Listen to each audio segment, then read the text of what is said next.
салом тамошобинони ютуб канали Фонус минбари андеша нашри расмии ҷумҳурии Тоҷикистон мувофиқи маълумоти агентии обу ҳавошиносӣ дар ҷумҳурӣ давоми 30 соли охир тағйирот дар боду ҳаво ба назар мерасад. Зимистони имсола нисбат ба зимистони соли гузашта сербарф ва хунук омад. Якбора баланд шудани ҳарорати ҳаво дар фасли баҳор ва омади тобистон боиси сар задани офатҳои табиӣ гашта истодааст ки мисоли равшан селфароии чанд рӯзи охир дар минтақаҳои алоҳидаи вилояти Хатлон мебошад. Коршиносон ноустувории обу ҳаворо ба таъсири тағйирёбии глобалии иқлим рабт медиҳанд. дар ин бора мехоҳем суҳбате дошта бошем бо раиси кумитаи ҳифзи муҳити зисти назди ҳукумати ҷумҳурии Тоҷикистон Баҳодур Ширализода. Хуб, муҳтарам раис, тавре медонем дар ҷумҳурӣ ба амал омадани тағйирот дар боришот ҳамчунин хушксолӣ аз таъсири тағйирёбии иқлим мебошад. Хуб, лутфан мегуфтед ки сабабҳои пайдоиши тағйирёбии иқлим дар чи аст ва ин тағйирот ба соҳаҳои афзалиятнок дар Тоҷикистон чӣ зиён дорад? Ташаккури зиёд. мувофиқи арзёбии олимоне ки дар сатҳи байналмилалӣ IPCC Intergovernmental Panel on Climate Change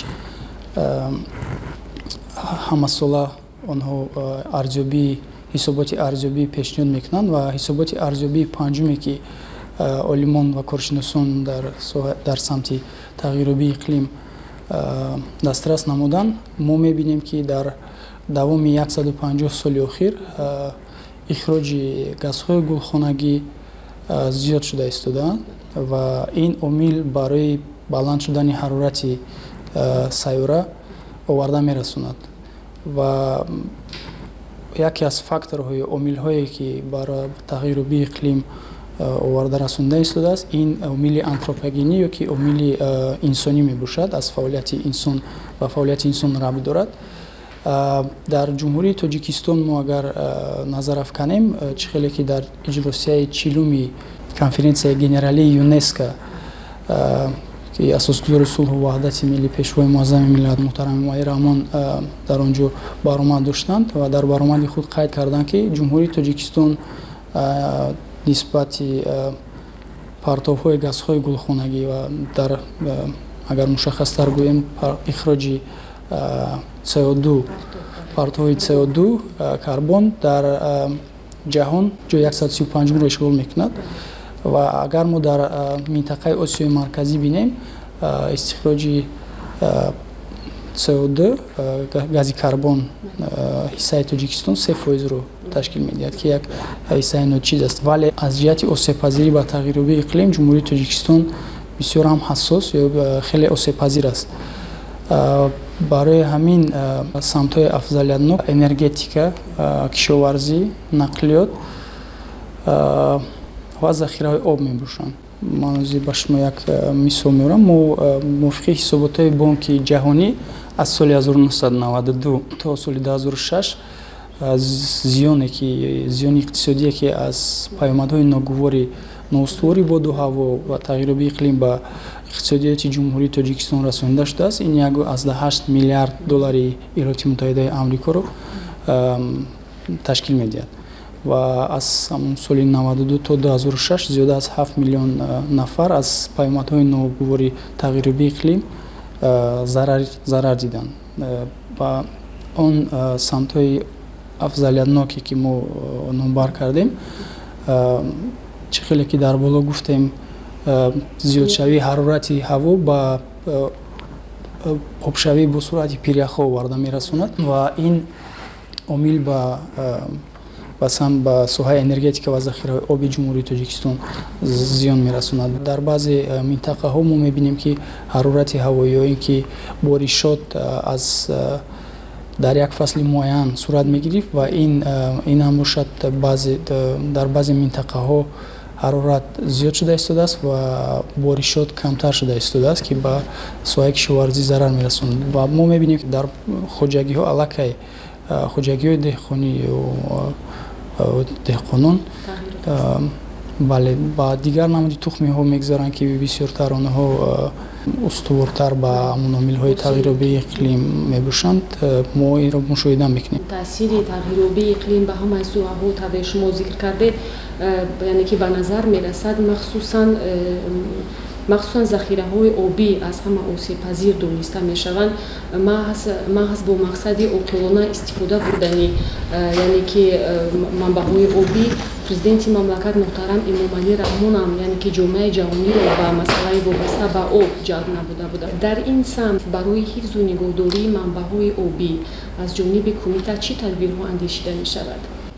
бале чӣ хеле ки шумо қайд кардед, ҷумҳурии Тоҷикистон дар арсаи байналмилалӣ яке аз ташаббускорони вобаста ба истифодаи самараноки захираҳои об ба ҳисоб меравад ва бо ташаббуси асосбури сулҳу ваҳдати миллӣ президенти ҷумҳурии Тоҷикистон қатномаи Созмони Милали Муттаҳид оид ба 10-солаи байналмилалии амал об барои рушди устувор барои солҳои 2018-2028 қабул карда шуд ва дар ин замина Кумитаи ҳифзи муҳити зист чорабиниҳои илмӣ амалӣ оид ба масъалаҳои ташаккулёбии захираҳои об, паёмадҳои ҳифзи захираҳои об ва инчунин паёмадҳои тағйирёбии иқлим ва ташаккулёбии захираҳои об чорабиниҳо мунтазам мегузаронад. Аксияи тозагии соҳил дар ҳудуди мамлакат 338 маротиба чунин аксияҳо бо иштироки васеъи тамоми табақаҳои ҷомеа гузаронида шуданд ки натиҷаҳои онро мо пайваста мебинем. ва дигар самти асосие ки Кумитаи ҳифзи муҳити зист корбарӣ менамояд, ин назорати давлатӣ дар самти истифодаи захираҳои об.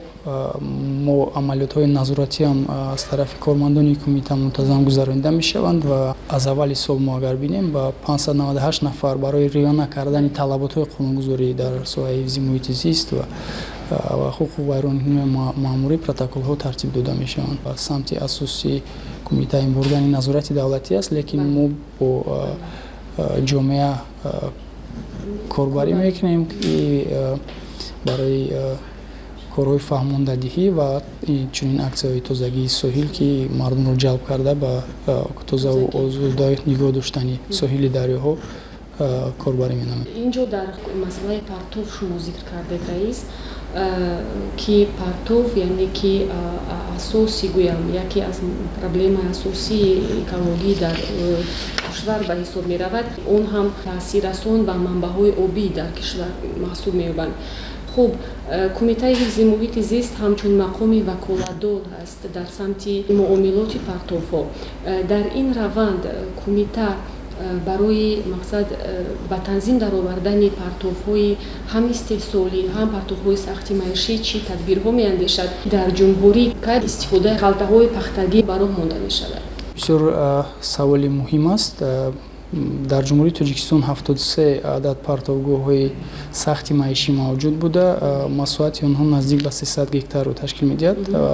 Яке аз масъалаҳое ки Кумитаи ҳифзи муҳити зист чӣ хеле ки шумо қайд кардед мақоми ваколатдор аст, ин бо муомилот бо партовҳо дар самти муомилот бо партовҳо ва аз тарафи Кумитаи ҳифзи муҳити зист мунтазам дар ин самт корҳо бурда мешавад барои муайян намудани партовҳои бесоҳиб ва ба талаботи қонунгузорӣ ҷавобгӯ намудани партовгоҳҳои сахти маишие ки амалӣ кунанданд. Мо мунтазам корбарӣ менамоем ва инчунин аз тарафи Кумитаи ҳифзи муҳити зист аксияи тозагии маҳал мунтазам дар ҳамаи шаҳру ноҳияҳо гузаронида мешавад. Мо аз аввали сол 480 маротиба чунин аксияҳои тозагии маҳал гузаронем ва он партовгоҳҳое ки тоза карда мешаванд гирифта ба партовгоҳҳои расмӣ бурда ҷойгир карда мешаванд.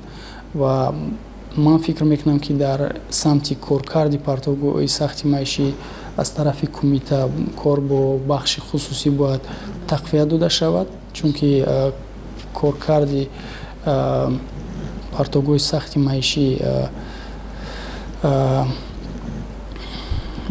аллакай дар ҷумҳурии Тоҷикистон ҳастанд корхонаҳое ки ба коркард машғул ҳастанд, лекин дар ин самт мо мебинем ки боз ҳам кор кардан дар кор ва ҷалби бештари бахши хусусӣ дар ин самт бениҳоят муҳим аст.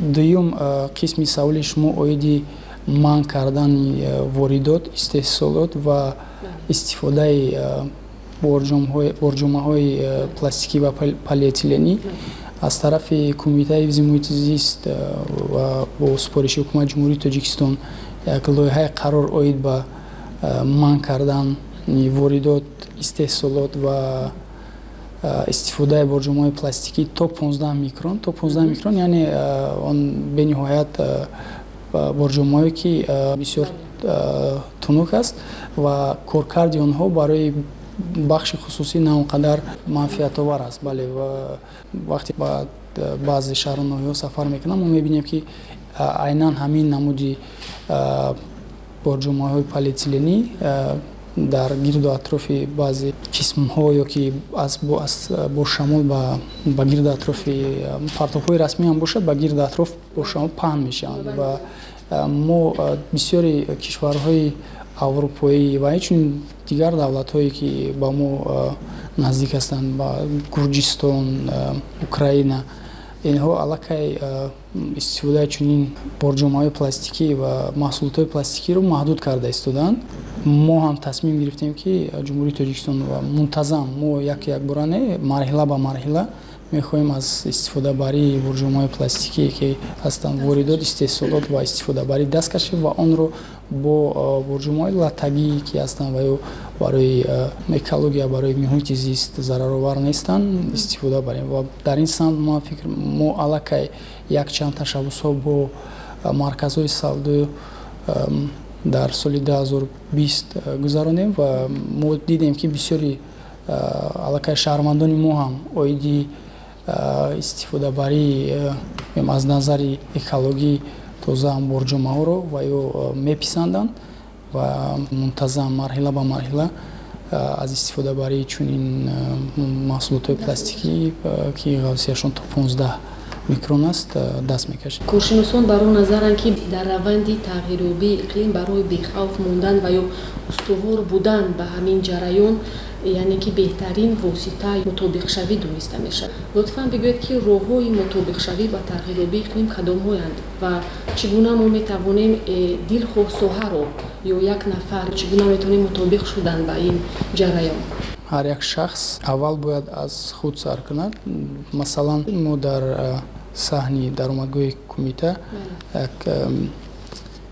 велопарковка, таваққуфгоҳи дучарха насб кардем, ҷорӣ кардем ва инам бошад мо агар аввал бинем барои кам кардани карбон футпринт партов ё зараре ки ба табиат мерасонад бояд кӯшиш кунад. Масалан, вақте ки аз ягон бошхона ягон чизро харидорӣ мекунад, аз истифодаи маводҳо ё борҷомаҳои яккаратар истифодаи онҳо худдорӣ кунад. Мутобиқшавӣ ба тағйирёбии иқлим дар самтҳо бениҳоят мухталиф ҳастанд. Ман фикр мекунам ки чӣ хеле ки дар боло гуфтем, дар баъзе минтақаҳо ҳарорати ҳаво зиёд шуда истодааст ва боришот нисбатан камтар шуда истодааст нисбат ба солҳои пештар ва дар он ҷо мо мебинем ки деҳқонон ба зироатҳои дигар намуди зироатҳо мегузаранд. Инам бошад як шакли мутобиқшавӣ ба тағйирёбии иқлим аст. Самтҳои энергетика ва беҳдошти замин ва обёрӣ, корҳои соҳилмустаҳкамкунӣ,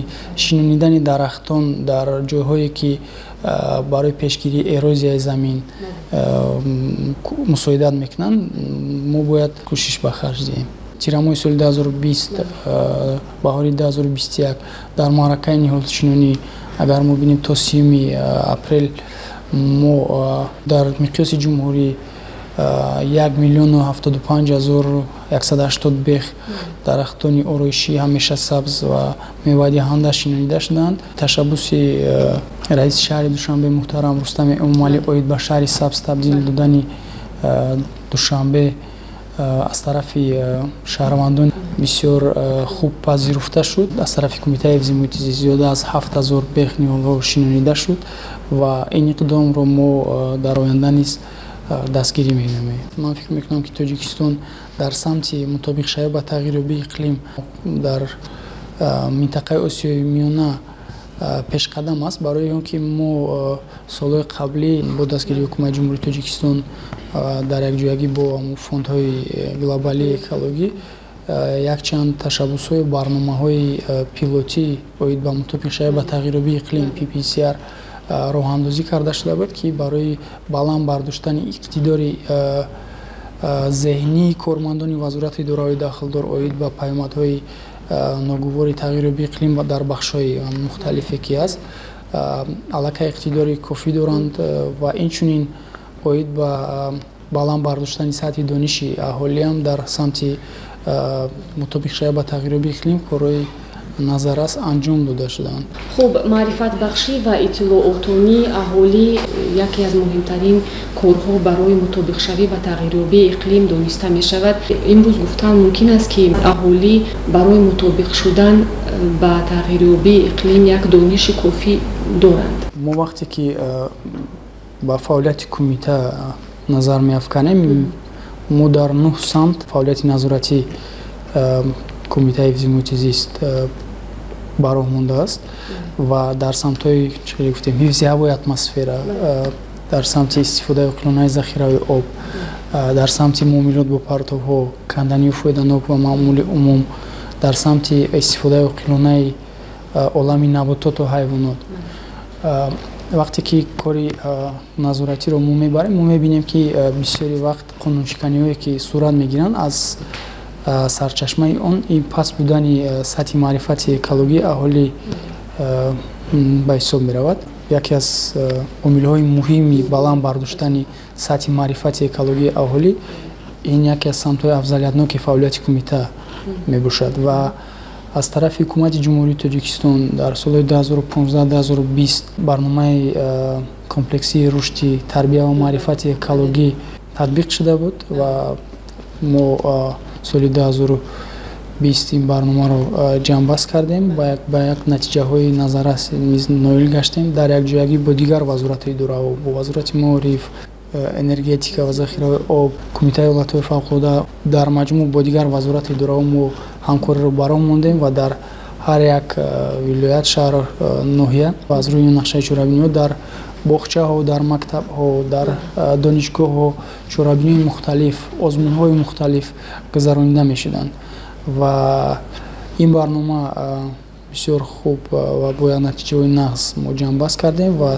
имсол барномаи маҷмӯии рушди тарбия ва маърифати экологӣ барои солҳои 2021-2025 барномаи нав таҳия шуд. барномаи нав аз барномаи қаблӣ чӣ фарқият дорад? мо бисёртар кӯшиш кардем ки он аксияҳо ё ки он чорабиниҳое ки мегузаронем дар шаҳру ноҳиё озмунҳо бо ҷалби бахшҳои мухталиф фарогири бештар дошта бошанд ва инчунин мо аз тарафи кумита бисёртар сомонаҳои иҷтимоӣ ҷалби он нафароне ки бисёртар дар сомонаҳои иҷтимоӣ маълумот дастрас мекунад бисёртар маводҳоро тариқи шабакаҳои иҷтимоӣ ва вебсайти наве ки мо рӯзҳои наздик пиёда мекунем маълумотҳоро бисёртар ба аҳолӣ дастрас кунем. кӯшиш ба харҷ дода истодаем ки ҳамаи қишрҳои аҳолиро дар татбиқи ин барнома ҷалб кунем ва аз тарафи кумита бо рӯзноманигорон як клуби экожурналистон таъсис дода шуд ва сафарҳои мухталиф ба шаҳру навоҳии ҷумҳурӣ дар назар аст ва дар рафти ин сафарҳо бо рӯзноманигорон бо журналистон мо масъалаҳое ки экологии муҳимро дар маҳал дар ҷояш баррасӣ карда ба дастраси аҳолӣ мекунем. роҳҳои боз ҳам тақвият бахшидан ба баланд бардоштани маърифати экологӣ ва пешгирии қонуншиканӣ дар соҳаи ҳифзи муҳити зист ин ҷалби нозирони ҷамъиятӣ мебошад барои он ки вақте ки мо дар ҳар як маҳал дар ҳар як деҳа нозирони худро надорем лекин ҷалби нозирони ҷамъиятӣ метавонад ба мо кӯшиш кунад ки мо сари вақт маълумот оиди қонуншиканӣ ё камбудиҳое ки дар маҳал сурат мегиранд аз ҳамон нозирони ҷамъиятие ки мо ҷалб мекунем маълумот гирифта бо дастгирии онҳо бо ёрдами онҳо ҳамон камзиро бартараф кунем, корои фармондадиҳиро хубтар баромонем ва фаъолияти нозирии кумитаро низ тақвият бахшем. Ташаккури зиёд муҳтарам раис. Тамошобинони гиромӣ, ёдовар мешавем ки инҷо суҳбате доштем бо раиси кумитаи ҳифзи муҳити зисти назди ҳукумати ҷумҳурии Тоҷикистон муҳтарам Баҳодур Шерализода. Барои пайгирӣ кардани дигар барномаҳои ютуб канали Фонус Минбари Андеша моро ҳамроҳӣ кунед.